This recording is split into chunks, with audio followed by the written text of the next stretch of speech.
Okay, so Parshas Bo, the beginning of the,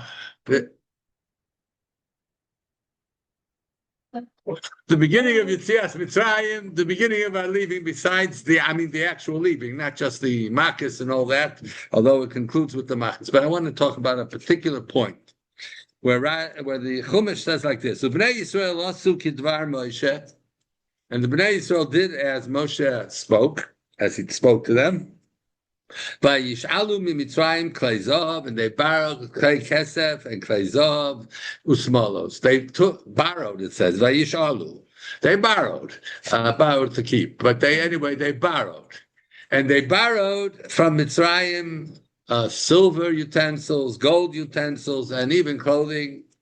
Hashem nosan escheinhom be'enei Mitzrayim. And Hashem allowed for Klal Yisrael to find favor in the eyes of the Egyptians, and they showered them with everything. Whatever they had, they gave them. Just get out of here. We don't care. Go.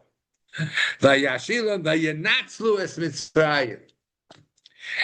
So the reason they found favor in the eyes of the Egyptians was that they would readily, obviously, give their gold and silver vessels to the Jews. And this was in fulfillment of Hashem's promise to Avram Avinu.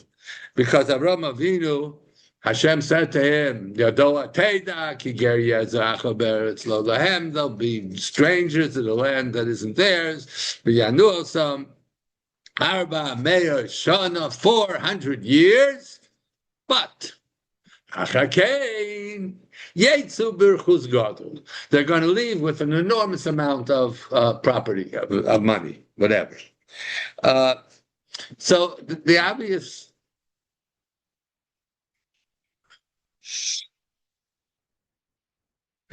question here is, this. If that's what Hashem wanted to achieve, by making the Egyptians, so willing to give up their money, Hashem could have done it another way too. He could have done it not out of motzah chen. You know what chen means? I really like you guys. Chen means there's something special, good and sweet and loving about you. HaKadosh Baruch Hu could have made them fear Klal Yisrael like nobody's business, right? And they would have still given the money too. So if he wanted to just fulfill his promise to Avram Avinu, he didn't have to do this business of that the Egyptians should the Jews should find favor in the eyes of the Egyptians. I mean, what difference does it really make if the Mitzrayim liked or respected them, or if they just feared them? What difference does it make? They would have gone out with their money, and that was the important point. That was it, to fulfill the promise to Avram Avinu. So we're going to go on a little journey. Throughout the Golus, this bitter, painful Golus that we have been murdered, hatred, persecuted, expelled, all the stuff that's been going on, mocked, maligned by all the nations of the world, to this very day. This is the history of Klal Yisrael. This is what happened to us for the past 2,000 years. And we know that.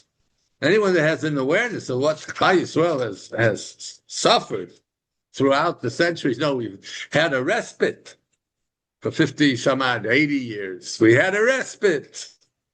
But so it was in Spain. We had a respite. So it was in the beginning in Europe as well, Eastern Europe. It was okay. We survived. We were going on. We lived our lives. And today, let's be honest, it's scary. What's going on in the world today is absolutely frightening when it comes to Jews. I'm thinking about it. Do I want to be in New York now? With that guy at the head of New York, you got to be out of your mind to want to go there, but I have to go. But that's a different story. But, it's scary.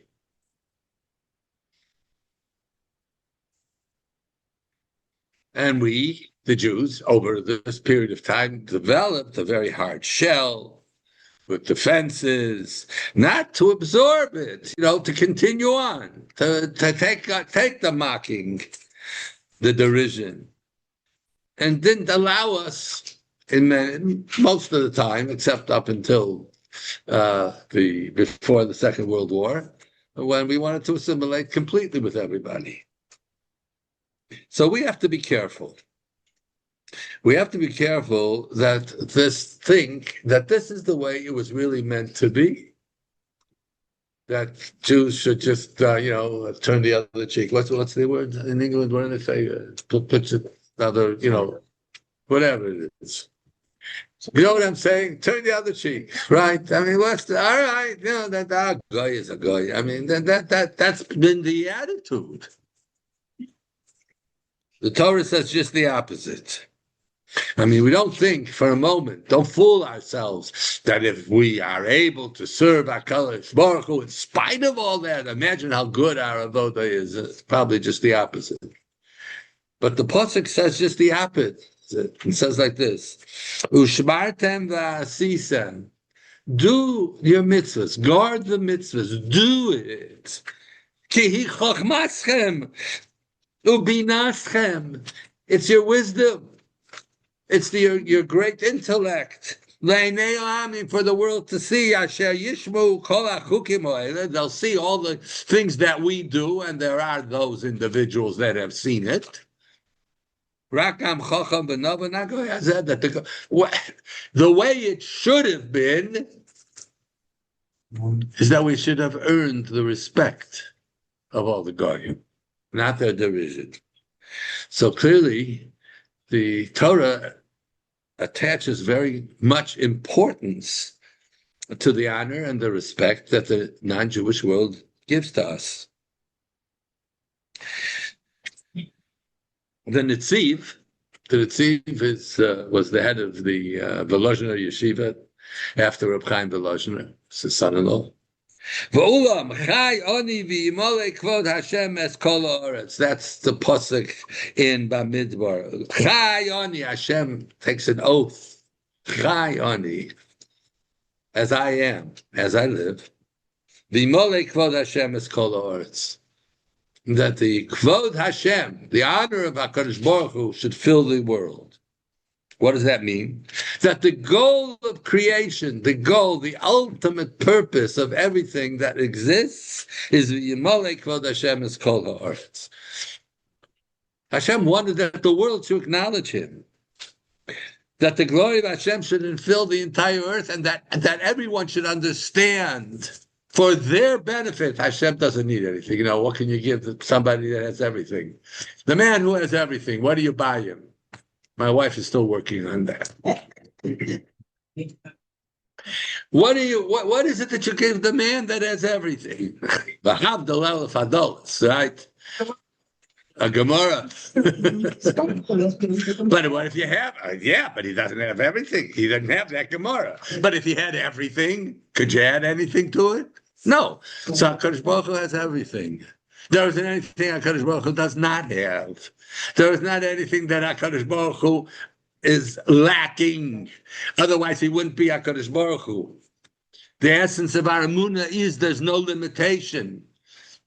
There's nothing lacking. Obviously, he's not physical. So that nothing is lacking. So he needs our avodah? No. He needs you to make a shahakol niyah bidvaro. You really think you're doing Hashem a big favor when you say, oh, thank you, Hashem? No. I mean, you wear the little band and say, thank you, Hashem. What are you doing? Hashem needs your thank you? No. Who needs your thank you? I need it. Each and every one of us need it. It's for us that we have to do. And what we have to acknowledge is that it's not just me, but it's the whole universe, everyone. All human beings should respect HaKadosh Baruch Hu. Rashi says right away on the pasuk that we say 3 times a day, if not more, Shema Yisrael, Hashem Elokeinu, Hashem Echad. That's the Jewish, that's when I was a kid, they called it the Jewish Pledge of Allegiance. That's us. Hashem Echad. El Hashem Elokeinu Echad. Now, says Rashi, what does that mean? It means Hashem Shehu Elokeinu, he's ours now. V'lo Elokei Ha'umos, and the Goyim don't accept him as their God. Hu osid lios Hashem Echad. He will ultimately Hashem Echad. The Echad represents the entire world. Shnei Amar.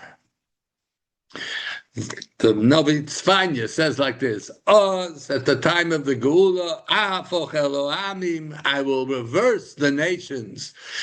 A complete reversal. You know, I've mentioned this many times. Mashiach's going to come. It's not going to just be better. It's not going to be just very good. It can't be that. I mean, thank you very much. What is it that we're waiting for? We're waiting for a reversal. Just the opposite. That's what a reversal is. Oh, it's Ahafoch Elohamim. Whatever the nations have as their system of existence, what they believe is right, and there are many different opinions, right? Not all of them, all wrong. But oh, it's Ahafoch. I'll reverse it completely. What they think is beautiful, you'll see is truly ugly. And what they think is ugly is truly beautiful. Then I will come and I will reverse for the nations, Safa Brura, with an absolutely clear expression, Likro Kulam B'Shem Hashem, that they all will call out in the name of Hashem. That's what Hashem Echad means. Hashem Echad, what, in terms of one of the aspects of the Echad, most importantly is that the Echad should be with us. Talking to us, not only to the Goyim, by the way. And want all of us to be united, not at each other's throats all the time and doing things that they shouldn't be doing. But this is what Shema Yisrael Hashem Elokeinu. Rashi brings it like this. When we say Shema, what do we have to think? Hashem Shehu Elokeinu. Hashem is our God. Yeah, that's my personal God. Hu Yi Hashem Echad. He will be one for all the universe. The pasuk, when it talks about in Shalach, when the sea split. Yes, next week after the Shabbos. Yes, that's Shabbos. Right, split. So that Mitzrayim should know that Hashem is God. V'yedu Mitzrayim ki ani Hashem. So it doesn't say Sheyedu Yisrael. It says Sheyedu Mitzrayim. And Yisrael too, maybe. No. Sheyedu Mitzrayim. The Even Ezra and the pasuk that says Vayomer Mitzrayim anusa b'pnei Yisrael ki Hashem nilcham lohem b'Mitzrayim, that the Egyptians Vayomer Mitzrayim, the Mitzrayim said, "Oh, let me run away." I don't know where they were going to run to, but run away, mipnei b'nei Yisrael, run away from the Jews. You can't go near them. They're a hot tub. Ki Hashem nilcham lohem b'Mitzrayim. Hashem fought for them in Egypt, and He's fighting for them now. Get out of the way.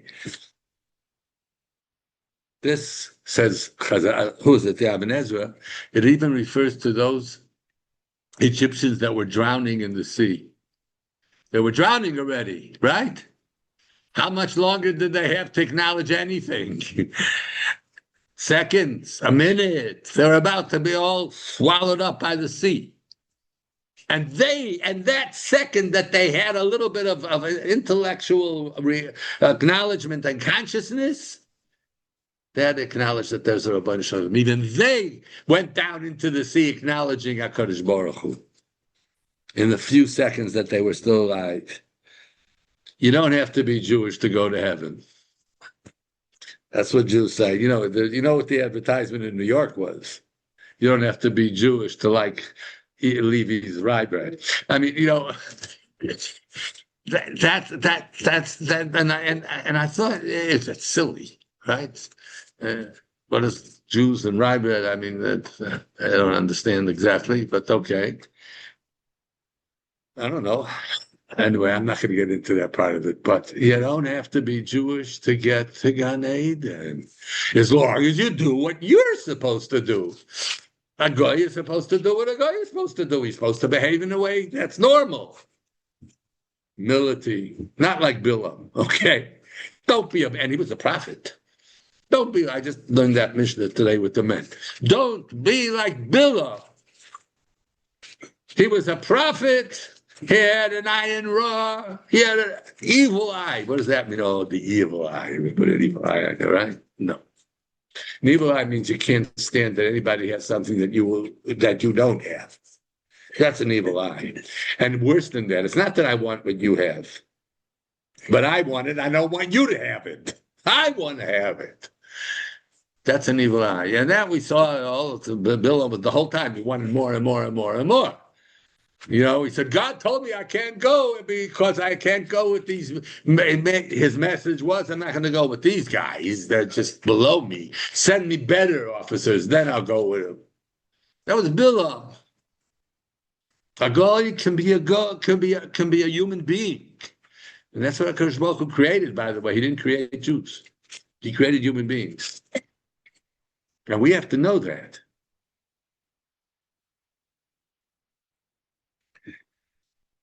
The original plan that HaKadosh Baruch Hu had in mind was, after it didn't go so well with other Mauritian, he started with a nation instead of individuals. And that nation was Klal Yisrael, and he started with Avram. Eila told those Hashamayim v'Haaretz. It's the beginning of the second parak in Bereshis. Eila told those Hashamayim v'Haaretz b'hi baram. This is the account of the creation of the world in their creation. B'hi baram. You'll take the letters of b'hi baram, and it spells Avram. Ba'Avraham. Meaning that Avraham was the one that began a new system. It wasn't good enough with individuals. There had to be a nation, and we are the progeny of that enormous personality of Avraham Avinu. But originally, it was intended also that once we became a nation, we were supposed to live in Eretz Yisrael. Klal Yisrael was not supposed to be in Golus. Their place. In Golus is being out of place. You're not where you belong. And we were intended to be in Eretz Yisrael and living our lives among all the nations around us would see how Jews really are supposed to live. The way we treat each other, the way we treat animals, even dogs. But the way we have it, what we're supposed to be, how we're supposed to be functioning in this world. Here in Eretz Yisrael. So the world should see it. But it didn't work out that way.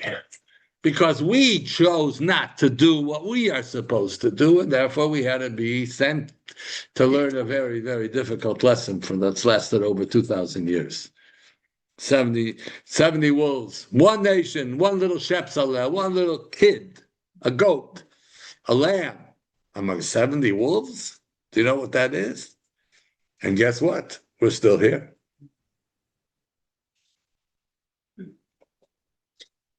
Halacha demands that we are Mekadesh Shem Shamayim, that the way we act is a Kiddush Hashem. And that will bring a respect and admiration, not only from one another, which of course that's fundamental and that comes first, but also from the nations of the world. So we see that HaKadosh Baruch Hu is teaching us a lesson at our Geula, at the moment of our freedom. Whenever there's a revolution, and that this was a true revolution, whenever there was a revolution, and the people that were being persecuted and maligned and tortured, they were in charge. What's the first thing they did? They took revenge against all the people that did that to them. That's not the way we were supposed to live. It's the lesson of that we were to find favor in the eyes of the Egyptians was to teach us a very important lesson. That is our responsibility. Our fellow co-religionists, a little bit on the liberal side, yes? A lot of them on the liberal side, not a little bit on the other side. But they do talk about a very, very powerful Jewish fundamental idea. Tikkun olam. Have you heard of that expression? We the Jews have to be mitakein ha'olam. Does say that, the sakein in Olenu, we say it 3 times a day. If you're davening 3 times a day, says the sakein olam. You got to fix up the world, not just Eretz Israel, not just America, the world, the sakein olam. That's amazing ideal, isn't it? No. Because it doesn't mean teaching how the people in Bangladesh to plant soybeans. That's not tikkun olam. Finish the pasuk. Lesakein olam b'malchus Shaddai. You want to know how you're going to fix up the world? You want to know how you're going to solve the problems? When they recognize Malchus Shaddai, when they recognize HaKadosh Baruch Hu, the Sakein Olam, with the kingship of Hashem. We say it like this: the Sakein Olam b'Malchus Shaddai b'chol b'nei Yisrael yikru b'shmecha. That's Tikkun Olam. L'hafnos elecha kol rishei oretz. All the Rishayim from top to bottom shall turn to you. Yakiru. They will recognize v'yedu, and they'll connect with. Das means connection. As it says, V'odam yoda es chava yishto. There was a connection. V'yedu kol yoshvei sevel. Every single human being in Africa, in Honolulu, and in India. Doesn't matter where. Yedu kol yoshvei sevel. All those who dwell on this planet. Ki l'chot tichra kol berech. Every knee will bow to you, Hashem. Tishova kol loshon, and when they take an oath, they take an oath with Hashem's name. Tishova kol loshon lefonecha Hashem Elokeinu, you Hashem, yichru, they will bow, v'yipolu, and they will fall before you, l'chvoit shmcha, yikor yiteinu, they'll only give cover to your name, v'yikablu chulam esol malchusecha, and they'll all accept, totally, completely, willingly, malchusecha, your kingship. If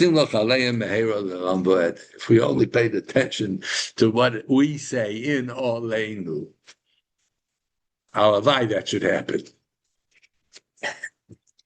Then the only way to accomplish it, there's only one way that this is going to happen. One of 2 ways.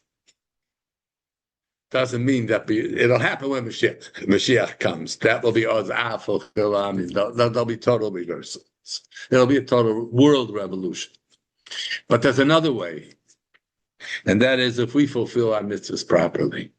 If we behave as we're supposed to behave, then it says openly in Chumash, this is a promise by Hashem. Then they'll say, ki chochmaschem ubinaschem lifnei Oam. In the eyes of the world, they're not going to turn to the presidents and to the Balei Gaiva that think that they run the world. They're going to turn to the Rosh Yeshivas. They're going to turn to the Rosh Yeshivas. They're going to the Hasidic Rebbes, if you want. I'm not Chassid, but it doesn't really matter. All the leaders of Klal Yisrael that want Klal Yisrael to act in the way they're supposed to act. We put on tefillin. The men put on tefillin. Even sometimes, if you're Rashi's daughter, you can also put on tefillin.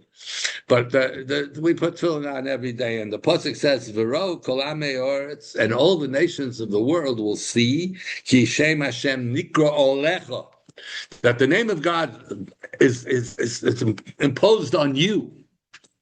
We carry the name of God. Says Chazal. This is a Gemara Menachos. This refers to the mitzvah of tefillin. You see, initially, the mitzvah of wearing tefillin is not just, for an hour in the morning in shul. You wear tefillin all day long, not at night, but all day long. We wore tefillin. But we stopped doing that. You know why? Why not? Why don't the men around here walk around women too? But no, seriously. Why do we not wear tefillin all day long? Not because we're so wonderful. Believe you me now.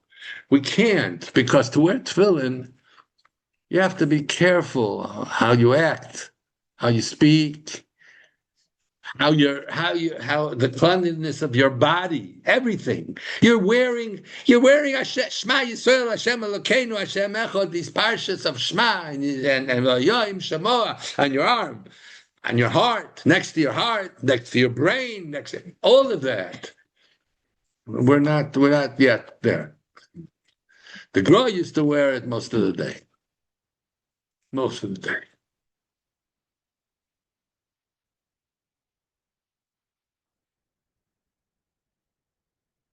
And the Gra had a very important message to us.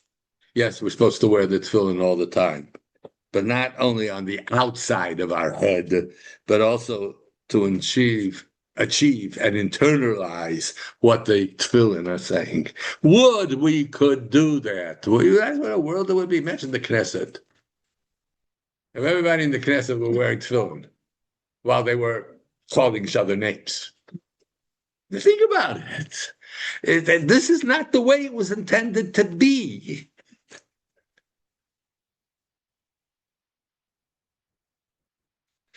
We have to know, and this is very crucial, that the scorn of the nations against the Jews, today, right now, this is nothing more relevant than this moment. I mean, we didn't live through when they exploded, but it's very near to that. They know that the scorn of the nations is not a sign of how wonderful we are.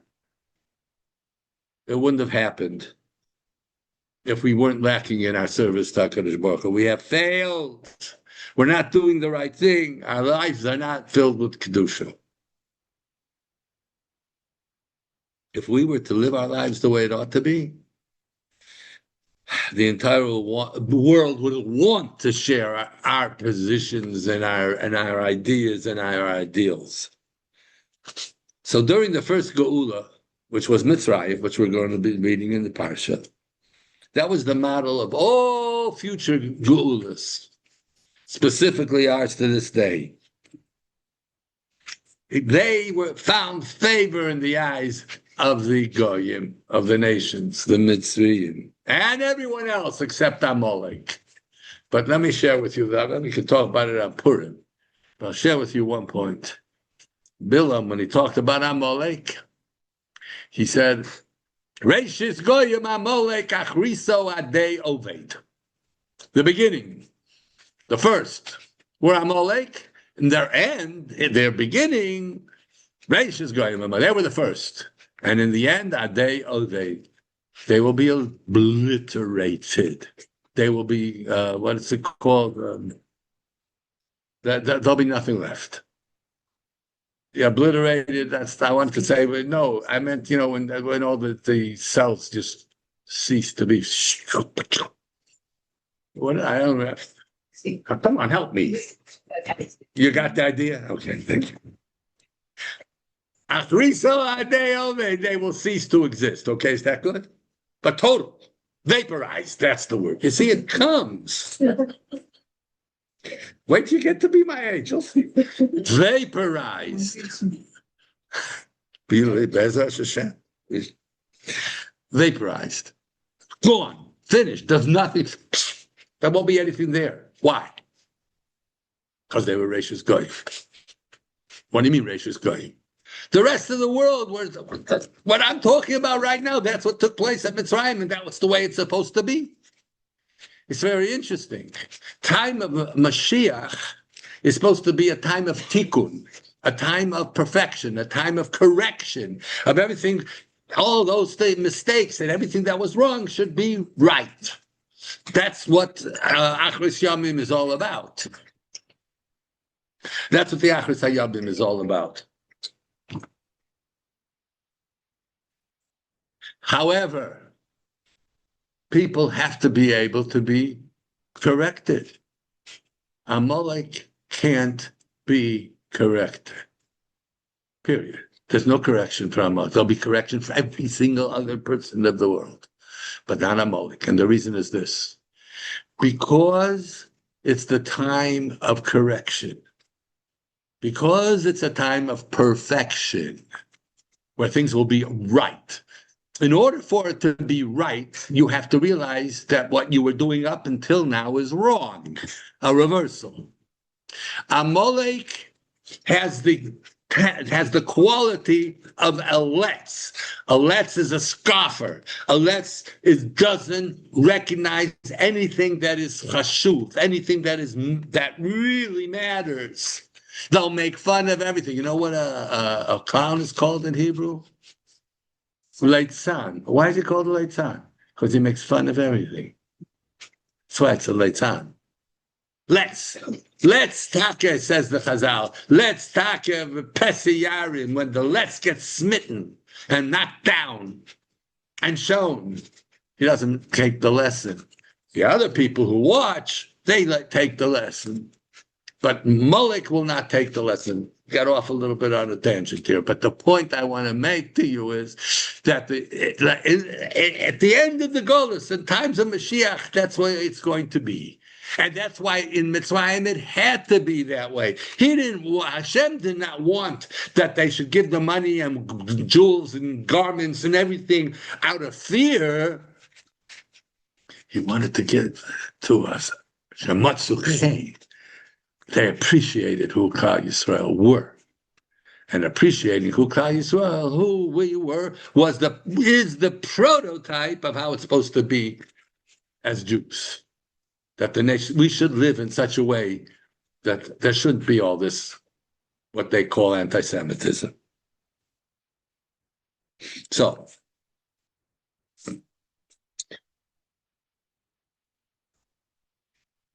after the Makkos of this week's Parsha of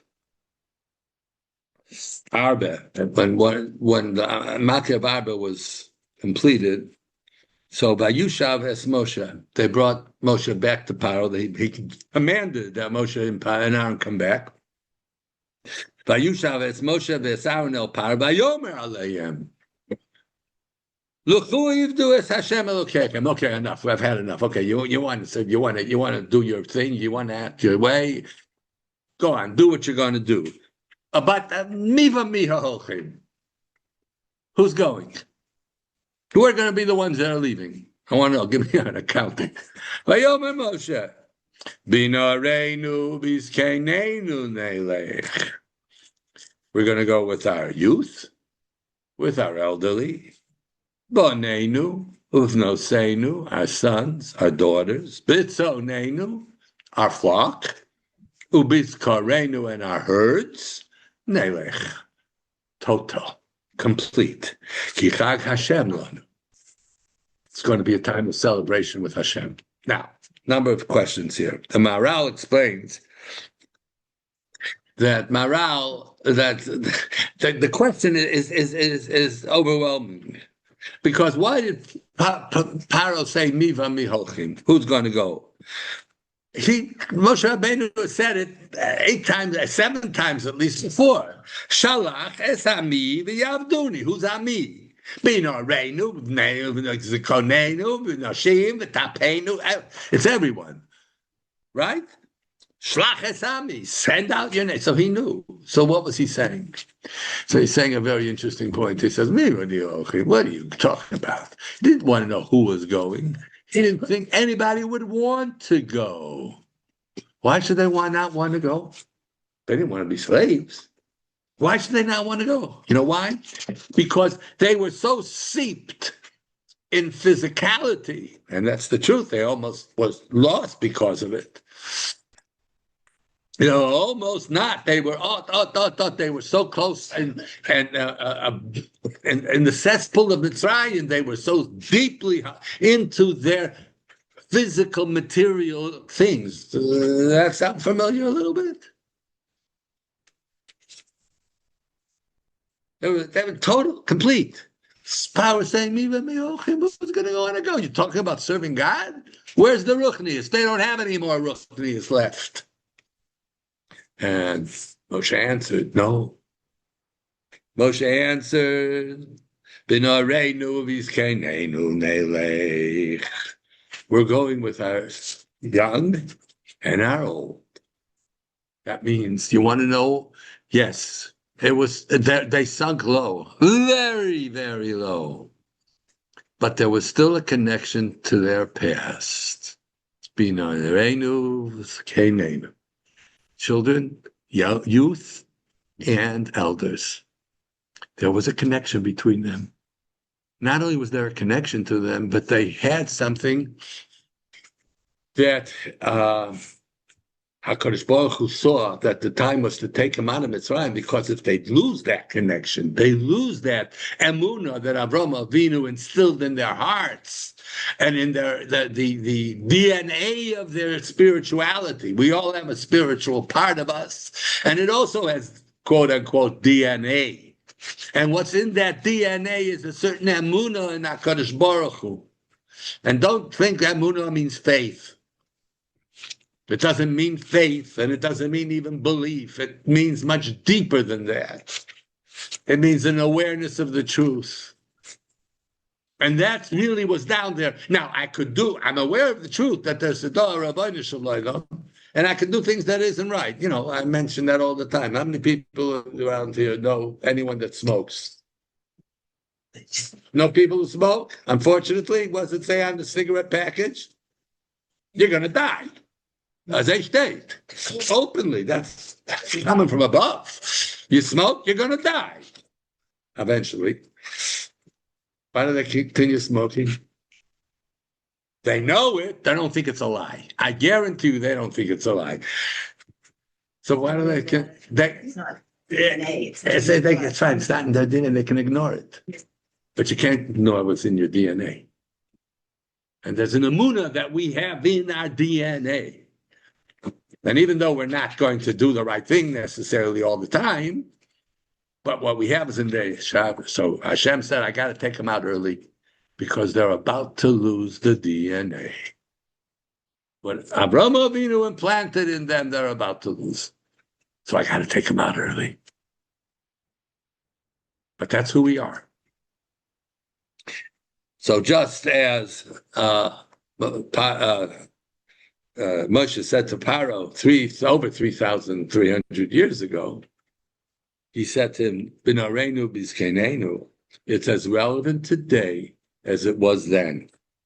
Because you see, you scratch the core a little bit to try to look what happened with the hostages. You know, how many stories of the why the kind that should get angry? What you do to me? No. It didn't happen. Why? Because there's something in their DNA.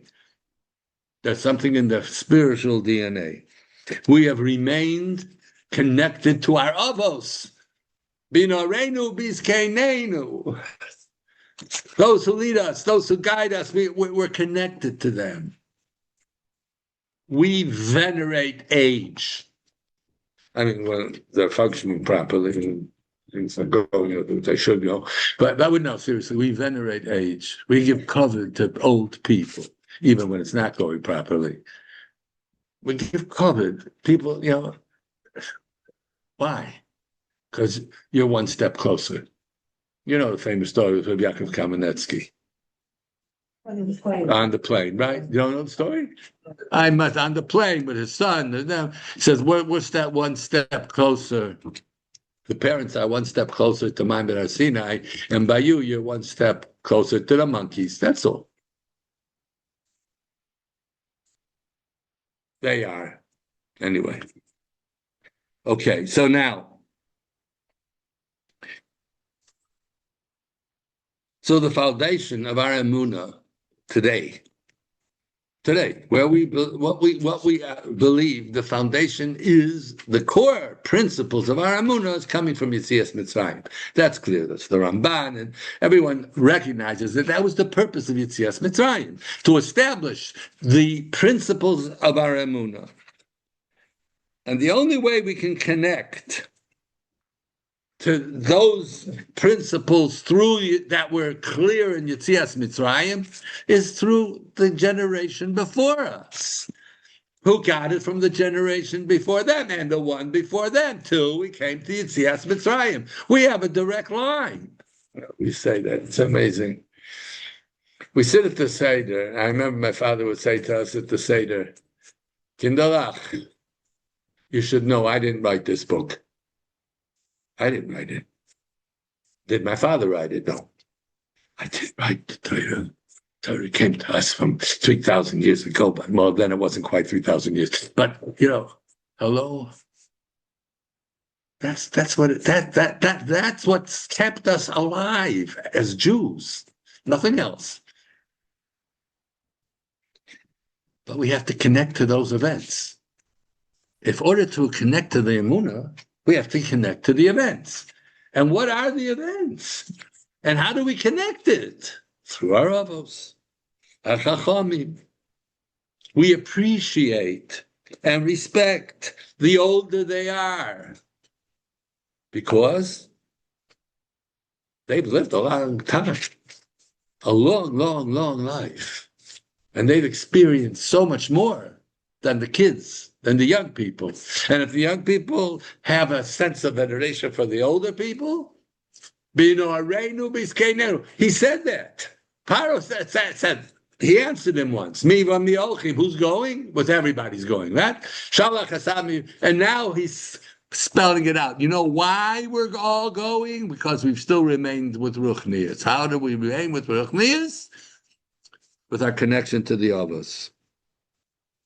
Rabbi Yeshua ben Gamla. Talk about Rabbi Yeshua ben Gamla. The Gemara says in Baba Basra about Rabbi Yeshua ben Gamla, Baram, oh wow. Zocher also latov. That also Ayish Hatov. Yeshua ben Gamla Shmo. His name was Rabbi Yeshua ben Gamla. What did he do? Shalmo lehu were not for him. Nishtakach Torah mi Yisrael. Torah would have been forgotten. Thanks to Yeshua ben Gamla, we have Torah. This is talking about the Chazal. This is saying this. This is the Tanoim. Shabbatchila, in the beginning, when things started out, when things were good, in the good old days. Shabbatchila, Misha haya lo av melamdo Torah. Whoever had a father, his father taught him Torah. Because that's where you communicate. Father to son. Misha ein lo av, but someone who, Rahman al-San, didn't have a father, lo haya lo me Torah. He had no one to teach him Torah. Is my Dorish. What did he do? That says, V'limadatem osam, v'limadatem atem. You have to teach them. So he skinu sheyu moshivim malamdei tinokus b'Yushalayim. They set up schools, thanks to Rabbi Yeshua ben Gamla. You know why we're praising Rabbi Yeshua ben Gamla? Because he set up schools. Now, that was a bimkom.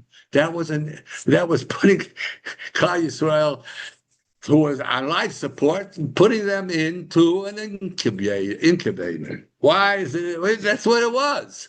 It was a downgrade. It should be Tati, teach me Torah.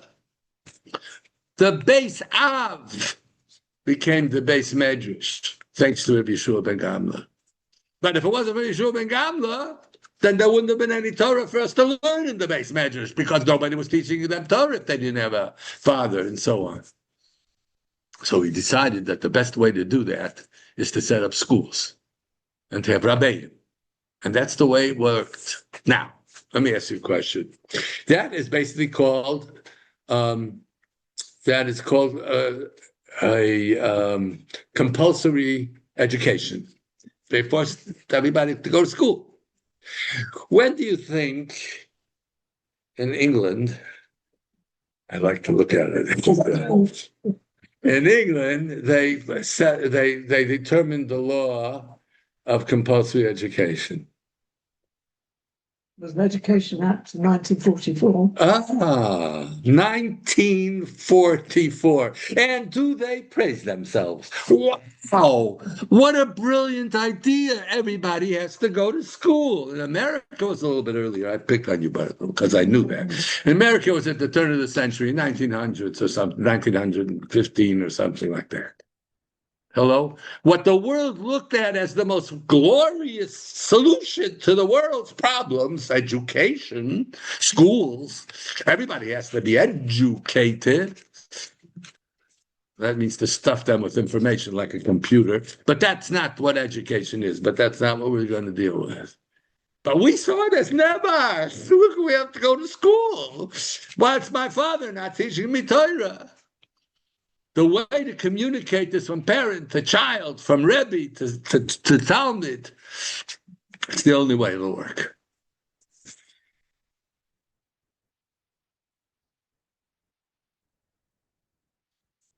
Another example of that was Yosef, of course, because Yosef fought as a teenager, a young 17-year-old teenager.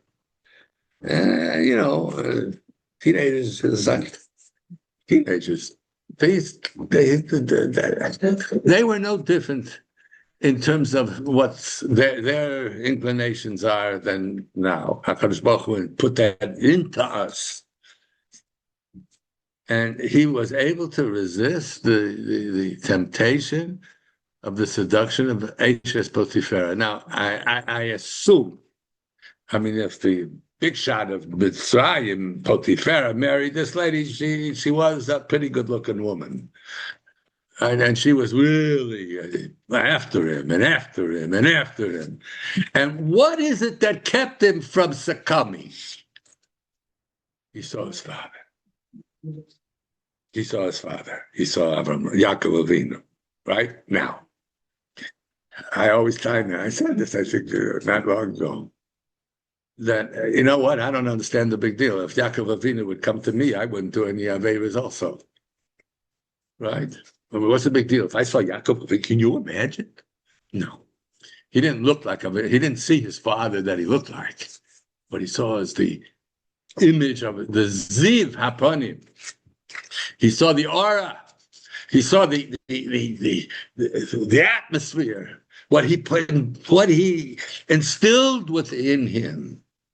He said, I can't do this because, the beloved of my family, Hashem speaks to.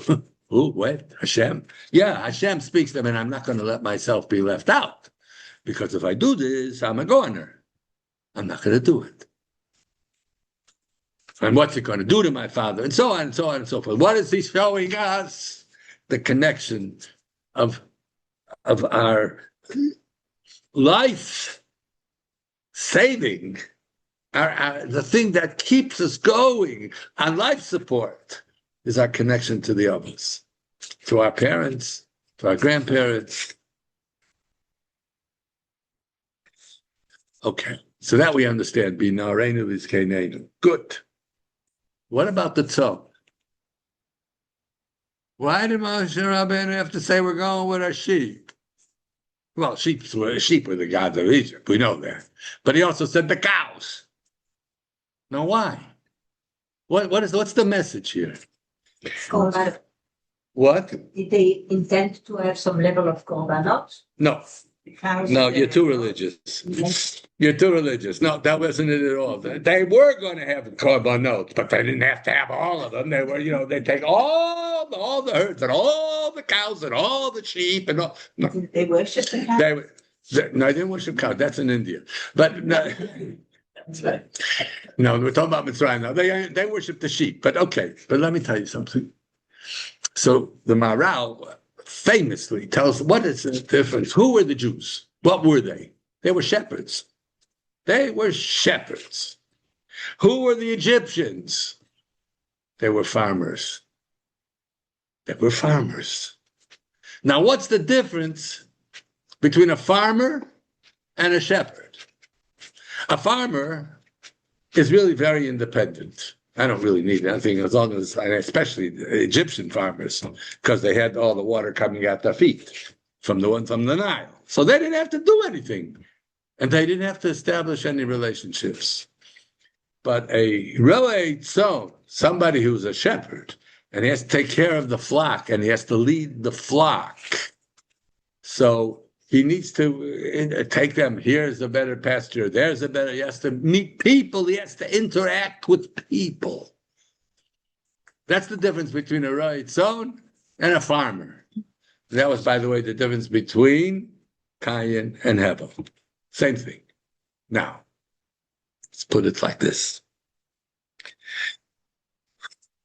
They were so self-contained, as long as they had the Nile, that Paro says, Li yoiri v'ani asisini. The river is mine and I made myself. No, he's not an idiot.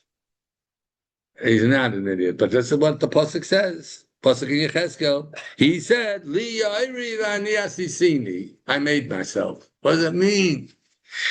Everything is focused around me. I have to. I'm here, therefore I have to be here, and I'm not dependent on anybody else. I can do what I want. Farmer, just has all the sustenance, he has all his food, he's planted, he's worked hard. I'm not saying he didn't work, but he doesn't have to interact, not with people.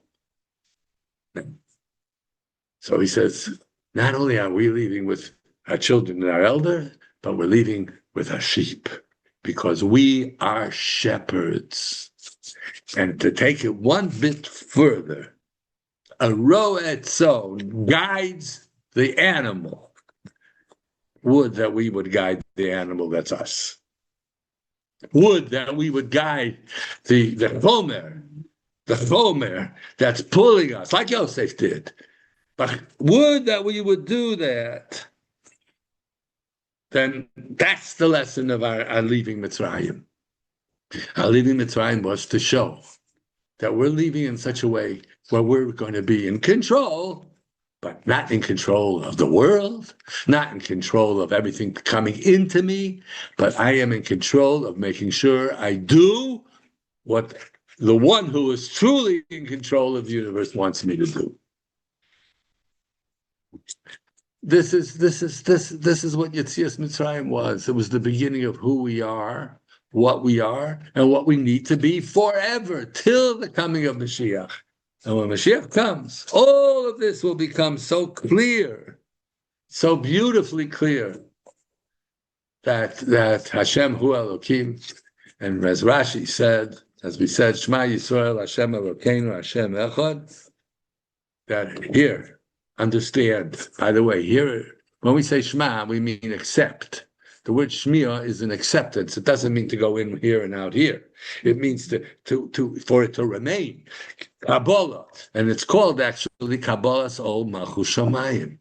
That's what Shema Yisrael is. And we start the Kabbalah, the accepting it, with the word Shema. Together. Bring it all in. That what? Hashem Elokeinu. Yes, right now we were blessed to be the nation of HaKadosh Baruch Hu. Mamlechas Kohanim v'Kodosh. But Hashem Shehu Elokeinu, Hu Yeh Hashem Echad for the entire universe.